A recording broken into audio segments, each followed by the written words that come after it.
IPL Royal Challengers Bengaluru గెలవబోతోంది. జై శ్రీరామ్. 2022 నుంచి 2026 జూన్ వరకు మొత్తం 21 ప్రెడిక్షన్స్ అనేవి ప్రూవ్ అయ్యాయి.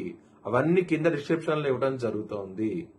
ఏ యూట్యూబ్ ఛానల్లోనూ ఇన్ని ప్రెడిక్షన్స్ అనేవి ప్రూవ్ అనేవి ఏ ఛానల్ లేదు. మీరు కనుక నన్ను సంప్రదిస్తే కనుక మీ date of birth, time, place of birth నాకు ఇస్తే కనుక మీ కెరియర్ గురించి, మ్యారేజ్ గురించి, ఫ్యామిలీ గురించి, బిజినెస్ గురించి, హెల్త్ గురించి చెప్పడం జరుగుతుంది. కనుక నన్ను సంప్రదించండి. రాశికి అధిపతి సూర్యుడు సింహరాశిలో మగ 4 పాదాలు, ఉభ 4 పాదాలు, ఉత్తర 1వ పాదం ఉంటది. ఈ నక్షత్రం వాళ్ళందరూ నేను చెప్పే వార ఫలితాలు వర్తిస్తాయి. ఈ వారంలో సింహరాశి వారికి వ్యయస్థానంలో గురు శుక్రులు యోగిస్తున్నారు. లాభస్థానంలో రవి యోగిస్తున్నారు. అలాగే బుధుడు కూడా యోగిస్తున్నారు. లాభస్థానంలో 4 గ్రహాలు యోగిస్తున్నాయి. సింహరాశి వారికి బుధవారం రోజు ముఖ్యమైన పనులు స్టార్ట్ చేసి ఖచ్చితంగా విజయం సాధిస్తారు. సోమవారము, శనివారం రోజున మాత్రం వ్యతిరేకత ఫలితాలు ఉన్నాయి. కొంచెం జాగ్రత్తగా ఉండండి. ఆ సమయంలో మాత్రం నవధాన్యాలు బ్రాహ్మణుడు దానం చేయండి, మంచి ఫలితాలు ఉంటాయి. విష్ణువారం సందర్శించండి, ఇంకా మంచి ఫలితాలు చూస్తారు. ఈ వారం అనేది సింహరాశి వారికి అష్టమ శని నడుస్తోంది. అష్ట కష్టాలను పడుతున్నారు. మీరు కనుక 27వ తారీఖున శని త్రయోదశి రోజున శని హోమం చేయించుకుంటే కనుక మంచి ఫలితాలు ఉంటాయి. ఒకవేళ చేయించుకోవాలనుకుంటే కనుక హెచ్చలంగి దీశాలను సంప్రదిస్తే కనుక మీకు లైవ్ వీడియో కాల్లో హోమాన్ని చూపించడం జరుగుతుంది.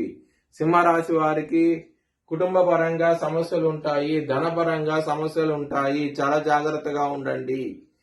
ఇక్కడ 6వ స్థానంలో శని అష్టమ భావంలో ఉన్నారు, కానీ విపరీత రాజయోగాన్ని ఇస్తున్నారు. కాబట్టి శత్రువుల పరంగా విజయం సాధించే అవకాశం ఎక్కువగా ఉన్నది. ముఖ్యంగా కోర్టు కేసు విషయాల్లో విజయం సాధించే అవకాశం ఎక్కువగా ఉన్నది. చాలా సంతోషంగా అవుతూ ఉంటారు. కానీ ఆరోగ్యపరంగా మాత్రం సమస్యలు ఉంటాయి. కొంచెం జాగ్రత్తగా ముఖ్యంగా మానసికంగా ఇబ్బందులు పడే అవకాశం ఉంటుంది. వారి నుంచి కొంచెం ఎక్కువ అయ్యే అవకాశం ఉంటుంది. కొంచెం జాగ్రత్తగా ఉండండి. బుధుడు మీకు 22వ తారీఖు నుంచి వ్యయ స్థానానికి వస్తున్నారు. బుధుడు కర్కాటక రాశిలో బలం తక్కువగా ఉంటాడు. మీ బుద్ధి బలం అనేది తగ్గి మీకు నెగిటివ్ డెసిషన్ తీసుకునే అవకాశం ఉంటుంది. కొంచెం జాగ్రత్తగా ఉండండి. విష్ణు సహస్రనామం పారాయణం చేయండి, మంచి ఫలితాలు అవుతూ ఉంటాయి. మ్యారేజ్ పరంగా బ్యాడ్ టైం నడుస్తుంది. కొంచెం జాగ్రత్తగా ఉండండి. ఈ వారం అనేది వృత్తి పరంగా కూడా కొంచెం సమస్యలు ఉంటాయి.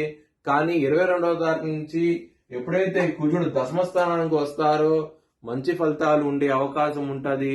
చాలా సంతోషంగా అవుతూ ఉంటారు. ఈ వారం అనేది మీ భవిష్యత్ వివరాల కోసమై హెచ్చరిక దిశాలను సంప్రదించండి. Please like, share and subscribe my channel.